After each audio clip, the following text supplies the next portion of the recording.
Welcome to this deep dive.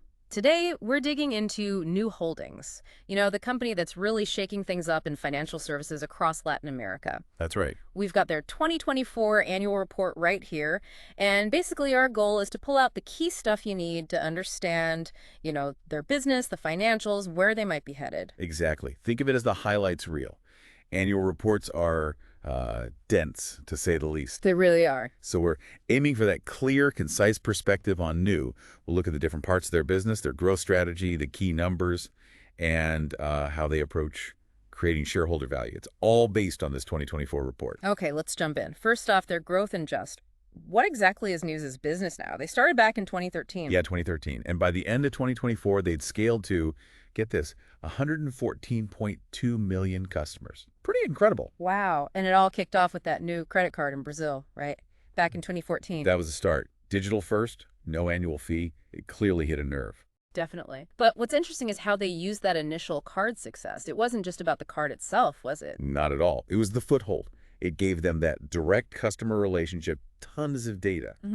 And that really set the stage for, well, everything else. Like their transactional stuff. The new account. Exactly. The new personal account. Yeah. No fees, great app access, that auto invest feature tied to the Brazilian interbank rate. With instant liquidity, which is huge. Right. Earning yield on your checking balance, essentially, Yeah. plus prepaid cards to broaden access. And they didn't stop there. The credit side expanded to better card limits, personal loans, secured and unsecured. And even boleto financing, which, is super important in Brazil. Crucial. Then there's the other solutions category, new investimentos, the money boxes for saving. Protection plans, too. Phone, life, home insurance. And now they're even branching into things like travel with New Travel. That multi-currency account sounds interesting. And New Cell for mobile phone service. Yeah. It's becoming a really comprehensive financial hub. So what's the strategy behind all this growth? It seems very deliberate. I think it is. A key part seems to be keeping costs super low. That digital model gives them a big advantage over traditional banks. And the customer growth itself, it seems almost viral. A lot of it is organic, yeah. Word of mouth, unpaid referrals. That tells you people actually like using them. Which ties into their net promoter score, the NPS. It's consistently higher than the incumbents, right? Way higher. Higher than other big local fintechs, too. And look, over 61% of their active customers now see New Tuan as their primary bank. How do they define primary bank? It's if you have at least half your post-tax monthly income flowing out of your new account. Yeah. So people are really using it as their main financial hub. Okay. And technology must play a huge role here. They talk about Nucor. Ah, yes, their in-house tech platform. That's critical. It allows them to be efficient, agile, roll out new products quickly, and scale up without costs spiraling. That makes sense. Having that control in-house. Totally. And you see these network effects kicking in. More customers mean more data, which means better products, better experience. Which leads to more referrals. It feeds itself. Exactly, a self-reinforcing cycle. So where do they grow from here? Latin America still seems like a huge opportunity. Oh, definitely. Brazil, Mexico, Colombia.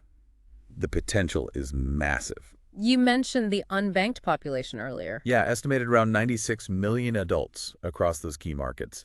And credit card use is just much lower than in, say, the US or UK. What are the numbers on that? Well, for 2024, Brazil was around 52%. Mexico, it was only about 10.5% for bank cards, though it jumps to maybe 25% if you include retailer cards.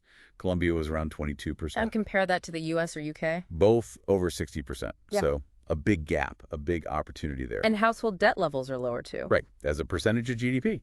Suggests room for responsible credit growth, if managed well. The report also talks about digital banks gaining market share in Brazil for loans. Yeah, that trend is clear. It went from under 1% in 2018 to over 6% by late 2024 for total individual loans. And even higher if you exclude earmarked loans. Almost 12% then. So the disruption is real and ongoing. Digital is taking share. And Nu's brand itself seems to be a major asset. They've won quite a few awards. They have. Time Magazine's Best Brand in Brazil, that Reclaim Acqui Award for customer service year after year, Forbes, Fast Company. It's a globally recognized, trusted brand now. That brand recognition must help. And what about the people inside Noon? Good point. The report highlights their talent pool. And get this, over 91% of active employees had share-based incentives at the end of 2024. Wow, that suggests strong alignment. Definitely. Okay. They also talk about customer support using AI tools like Shuffle to help their agents be more effective. They seem to emphasize that caring support aspect. Looking ahead, what's planned for 2025 specifically? They mentioned expanding secured loans like payroll deductible ones and launching loan products properly in Mexico and Colombia. They're also doing some interesting marketing, like sponsoring that Colombian cycling team. Yeah, apparently that boosted brand awareness in Colombia by 12%. So high impact targeted marketing too. Okay, so a multi-pronged growth strategy, product, geography, brand, tech. Let's switch gears to the financials. How are the key metrics looking? All right, numbers time. Customer growth, as we said, is strong. 74.6 million at end of 2022, then 93.9 million, now 114.2 million end of 2024. The percentage growth is slowing a bit, but the absolute numbers are still huge. Exactly. And monthly active customers are growing in line with that. The activity rate itself, the percentage who use it monthly, has been remarkably stable. Around 82, 83%. Yeah, consistently high. Shows people aren't just signing up, they're actually using the platform. What about purchase volume? How much money is flowing through? In 2024, it hit US $125.6 billion. That's up 13% year on year in US dollars. But you mentioned currency effects earlier. Right. On an FX neutral basis, ignoring the currency swings, that growth was actually 36%. Big difference. Yeah. Shows how much the real moving against the dollar impacts the reported figures. Okay. And revenue per customer, ARPAC. That's been climbing steadily.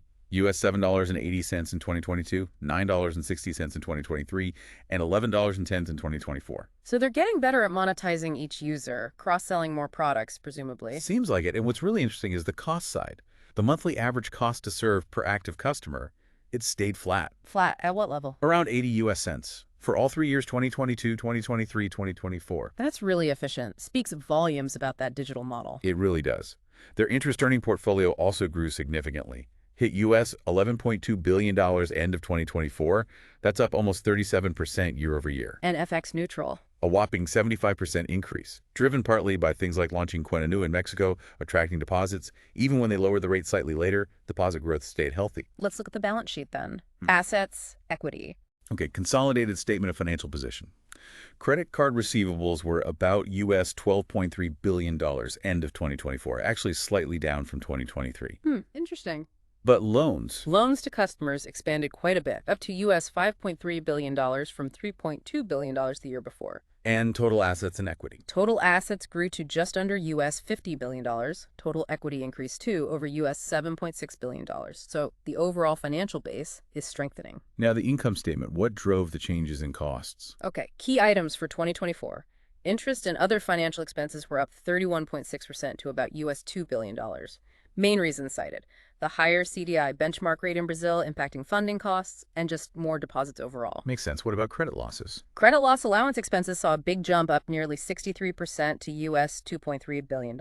Oof. Why such a big increase? Well, likely reflects that loan book expansion we just talked about, plus, the general economic climate in Latin America. More loans, slightly higher perceived risk means setting aside more for potential losses. Okay. And overall costs. Total cost of financial and transactional services went up 45% to US $4.5 billion. Within that, the transactional expenses themselves, things like bank slip costs, rewards, card network fees, were up about 22%. All right, so growth comes with rising costs, especially interest expense and credit provisions. Now, for investors, a big question is shareholder value. What's New doing on that front? Dividends, buybacks. The report's pretty clear. New hasn't adopted a specific dividend policy yet. So no regular payouts planned. Not explicitly. It says shareholders could declare dividends if the board recommends it and there are funds available. The board could also declare them directly. But it's not like a stated policy right now. And share buybacks. Anything significant there? They mentioned buying back about 290,000 Class A shares in 2023, but none reported for 2024. No total value given for that 2023 repurchase in this section. So not a major focus right now, it seems. Doesn't look like it. They did withhold shares related to employee RSUs vesting restricted stock units, about 8.9 million shares in 2024, similar number in 2023. That's more about managing dilution from compensation than returning capital, though. And we should probably mention the share structure itself. It's not one share, one vote, is it? No, it's a dual class structure. Class A shares get 1 vote. Class B shares, mainly held by founders, get 20 votes each. So that maintains founder control. Exactly. Class B can convert to Class A, but not the other way around. It keeps decision-making concentrated. Okay, so shareholder value seems to be pursued mainly through growing the business itself, increasing the company's overall value, rather than direct payouts for now. That seems to be the strategy, yes. Grow the pie first. Right. So, looking ahead, assessing the business, the report obviously flags some risks. What are the main ones to keep an eye on? There's a fair few listed, as you'd expect. Reliance on their brand is one any damage there could hurt, making sure their risk management keeps pace with growth.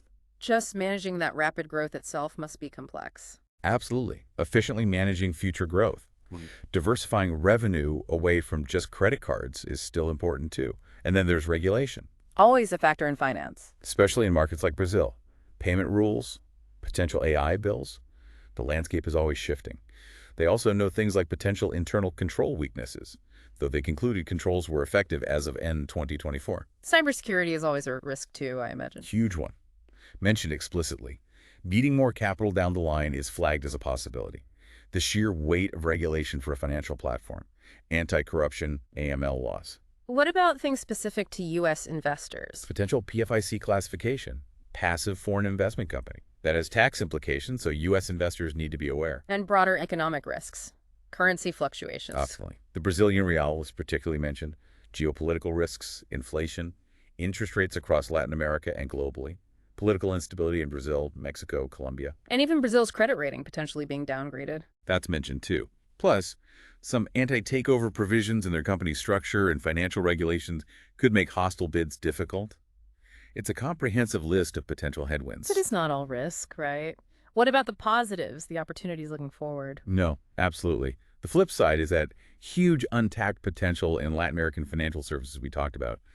That's still the core opportunity. Their ability to disrupt using tech and data. Exactly. Leveraging technology, data, that customer service focus, they've shown strong customer engagement, strong loyalty, and they keep successfully rolling out new products. So wrapping this up, our deep dive into the 2024 report shows New Holdings as, well, a company that's grown incredibly fast. Definitely. Built a massive engaged customer base, diversifying strategically. That digital low-cost model seems key. But they are operating in a really dynamic, heavily regulated space, and there are clear risks they need to manage. Absolutely. This report gives you a really good snapshot of where they stood at the end of 2024. But you've got to keep watching market trends, their future results, see how they navigate those challenges. Right. This is just one piece of the puzzle. Okay, that brings us to our final thought for you, the listener. Considering everything we've discussed, news rapid growth, the opportunities, the risks, the changing digital finance scene in Latin America, what do you think will be the single biggest factor, the biggest hurdle, determining if they can keep up this impressive momentum over the next few years? Something to mull over. Definitely something to think about. Thanks for joining us on this deep dive.